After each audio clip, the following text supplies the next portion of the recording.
Good morning, good afternoon, good evening, everyone.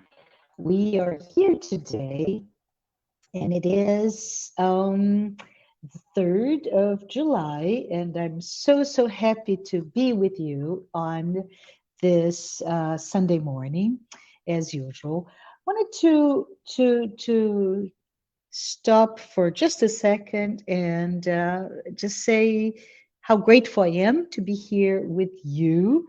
And I would like to ask the spirits of light to continue to inspire us through this journey. We return today to this book club meeting, and we're studying, as we know, the book from the psychological series by spiritual author Joanna de Angelis. And as I have said before, it brings to me, and I hope to all of you, a powerful and impactful message. And the book is Wake Up and Be Happy, the book we're studying today. Today, specifically, it's the 3rd of July. It's the eve of the celebration of Independence Day here in the U.S. I am speaking to you from Nashville, Tennessee, in the U.S. I wish everyone who is either American or live in the U.S. a beautiful, blessed 4th of July tomorrow. Welcome to the second part of the year, right? The time is flying. So, what are we going to cover today? We're going to cover the following topics, as you can see on the screen: suffering on earth, um, critical times that we go through, and our own inner transformation, and the notion of well-being. So, thank you for being here today. As I go through the next slide specifically, let me change the slide, and I appreciate it. So this is a slide is quite powerful to me, as I have to say, right? As we speak about suffering on earth, and I really want us to take this time to first and foremost define the topic of today, which is called the chapter 12, right? Admonition of love. Think of the terms: you've been admonished, you've been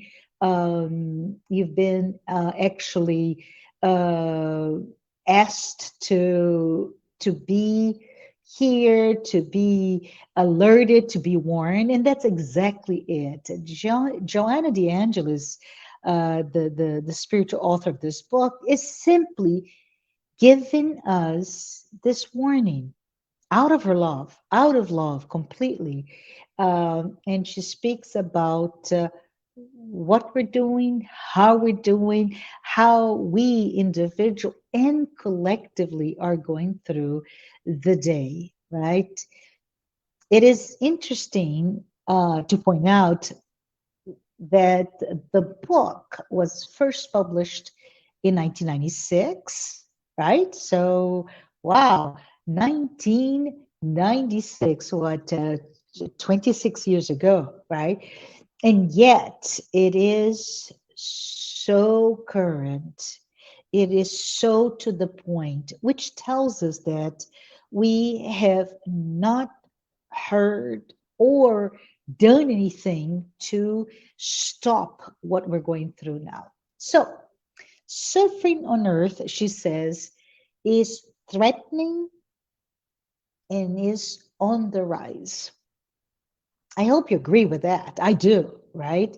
She goes on to say the guns of war are yet to be silenced, and cruelty on earth in the battlefield has not diminished. Um, so let's think about it. What does it mean, right? Those words. I think uh, they speak to me very deeply. The guns of war are yet to be silenced, and cruelty in the battlefield has not diminished. Uh, Today, if you think about it, there's an interesting site. It's conflicts 2022 dot crisis, right? So if you go into that website, like many others, you can see that that specifically one, the International Crisis Group warns us about wars in Ethiopia and Yemen, Ukraine and Russia, right? It warns us about conflicts that are widespread in the world, specifically those that are threatening are here in Afghanistan, Myanmar, Taiwan, Haiti, Iran. I can see the world map, right? Dot dot dot dot dot. It's really widespread. It's not no longer concentrated in a certain area. This is all in addition to a pandemic, COVID-19, that we are on our third year through it. It has not ended. It also is on top of yet another crisis that we've been alerted, I would say from over 20 years, which is the climate crisis that we're going through. All of it, in addition to everything that we're going through, is looming, it's present, it's in our day to day. So the question for me and you is, why have the guns of war not yet been silenced? Why do we have to suffer these collective tragedies, pandemic, climate change, just to speak of a few? Why do we have to go through so much suffering individually? Well, it is difficult to talk about it. And Joanna, with her beautiful, beautiful lyrical words, right, in her wisdom, she reminds us that that suffering that we're going through today has already been announced by Jesus. Yes, 2 millennia ago, and and and we start to pause because we think at this point we could say, can we maybe translate this undeniable suffering, this suffering that affects every single person today? There's no one immune to either the external sufferings or the internal suffering. We are all going through that. How can we translate that into an invitation of love, an invitation to become better, an invitation to transcend the imperfect nature of who we are today, an invitation to love, right?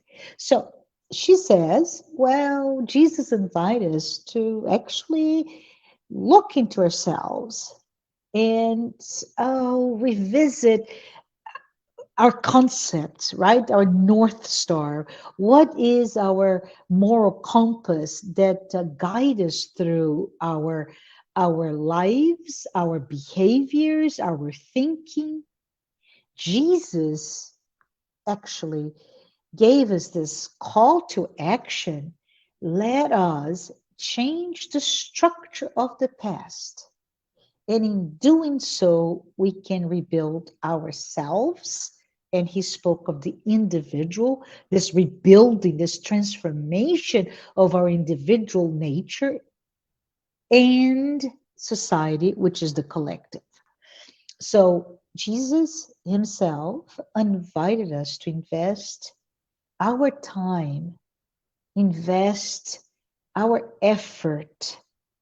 And he says, beware that prayer is your friend. So we invest our energy, our thinking, this path toward self-discovery, to look inside of us. How can I be better? How can I help the planet be better by becoming better? Not forgetting that, as I said, prayer is your friend. And once we are able to elevate ourselves, we can truly connect to God.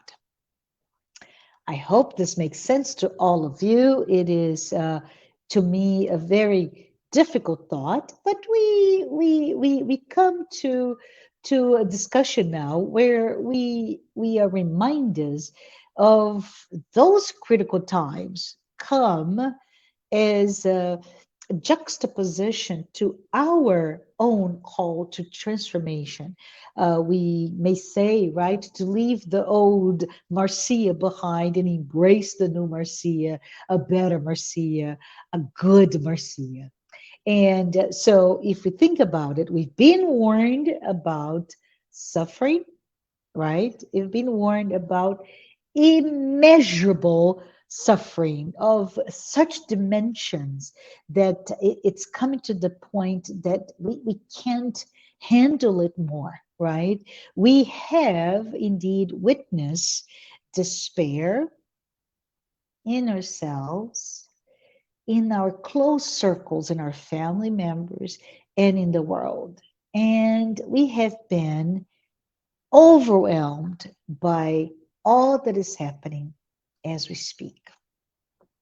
So we are we're living exactly what it was promised to us if we don't change, right? So this is the imperative. If we stay as it is, you're just going to continue this trend toward worsening conditions for us. So this chapter, which is so timely, I'm very grateful to be here talking to you because of how timely it is, right?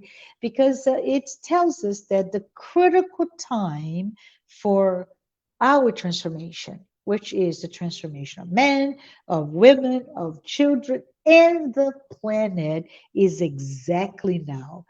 Um, Point and counterpoint, right? So it is time, it is now, we can't wait anymore. And I just want to say spiritism for all of those of you who call yourselves spiritism, and all for those of you who are listening to this talk and may be interested in learning more about the body, the beautiful body of work that spiritism brings to us. Spiritism gives this path through a rational faith to connect with God, right? And in this path, it gives us clarity, it gives us discernment, it gives us perseverance of conviction and the courage to stay strong, especially when we suffer so much. Just wanted to say that I've been to Italy and I'm planning, right, this planning trip for a future trip to going to Rome. I As we're talking now, I can't just see myself. I'm planning to see the Colosseum, right? And I can just see in my mind's eye the martyrdom of the early Christians in the Colosseum, right? So think about it. In some cases, we in the movie that became such a well-known movie, The Gladiator, you could see the tigers, right? And the gladiators fighting. But at some point, if you think in terms of not only the slaves that became gladiators with tigers, with beasts, right? But we also that type of spectacle became one where the early Christians were there through their martyrdom. And many of them, unfortunately, were embedded with oil and became living and dying flames for the enjoyment of the Romans of the time. And so, if you just think about it, it is. unimaginable types of torture and pain that those early Christians had to go through. In this case, the Colosseum represents that. But as we're here today, right? I said second half of 2022. As we come here today, 2,000 years more or less, if you think in terms of first, second, third century after Christ, that the early Christians went through that type of suffering. So, 2000, 1700 years later, and martyrdom has not changed, but it, the form of suffering has changed.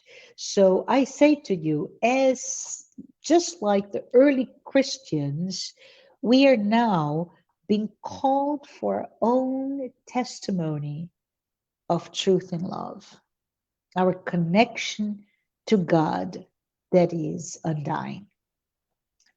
So in this chapter again, this warning of love, this alert that the times are here, right? Joanna tells us to let's be patient. Let's cultivate patience inside of us, right? And be very specific about what are our ideals, what are our goals, what is it that we need for our life, not as an ephemeral life that we live on, but the life of our immortal souls, right? She mentioned, and we talked about it before in an earlier chapter. It was an entire chapter dedicated to this. But she reminds us again: let us not be reactive. And it's so funny because if you think in terms the evolution, right, evolution of mankind from our early days. Let's think about the caveman, right, in the savannas of Africa. We survived because of our instincts. We survived because of how fast we're reactive to threats. And she says, stop. Do not be reactive. Instead, act in an intentional and peaceful manner. Plug here to Daniel Coleman, right? Kahneman, I'm sorry, Daniel Kahneman, where he talks about the slow and fast thinking. I'm butchering the title of the book, but he specifically talks to us in this very insightful book about how our brain works and how the time for fast thinking, reactive thinking, is one that will protect you for those things that are threatening. I don't know, if there's a fire, get out fast of where you are so that you can save yourself and save your loved ones, right? Or if it's raining, even let's start sprinting to running to get out of the rain. And that's not a threat, but just a good example. Anything that requires that fast is very physical, reactive. But he talks about the man as he evolved from a cognitive perspective requires slow thinking to be able to do the things that we do. Think in terms long math problems. I hear with Joanna tells you, Daniel, let's talk about all the thinking that we need when we're undergoing the turmoil that touches us, right? That inner battle that goes inside of us. Let's breathe. Let's not be reactive. Let's discuss it within ourselves. Let's look. Let's go through this self inquiry, that self listening, right? The self meditation, that being there and observing in this journey for self discovery. And in that, we then become very intentional, and resulting from that intentionality, we become very peaceful in our actions, our words, our thoughts. She also says, do not judge, right? Do not judge who? Those who may have lost their ways. those who are simply unaware of how life in itself is a pure illusion.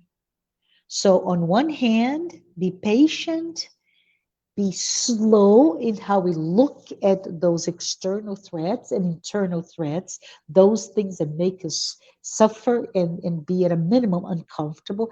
And the third side of it is that don't judge.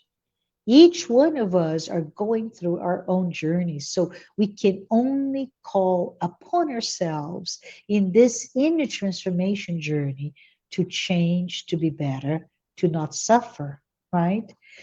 And she says, right, if we are invited, if we are called upon, like if we are dragged into any form of combat, any form of sparring, of fights, of dueling between one another, right? And we're called upon, I have to tell you, almost daily in our work lives, in our family lives, etc. There's always those things, even as we get up. Perhaps in the morning and we decide to look into your phone, and what happens, there's some battle between my will, my opinions, your opinions, and we are, we're asking, come on, come to this battle with me. And she says, take the time, breathe, lose the battle while you stay true to your connection to God. So I love it. I love that sense of, is it a battle that we need to win? And in this case, she says, let it go, because the larger war is the larger war with ourselves, with really trying and being successful in being good, in being one that can extrapolate from all that's going on.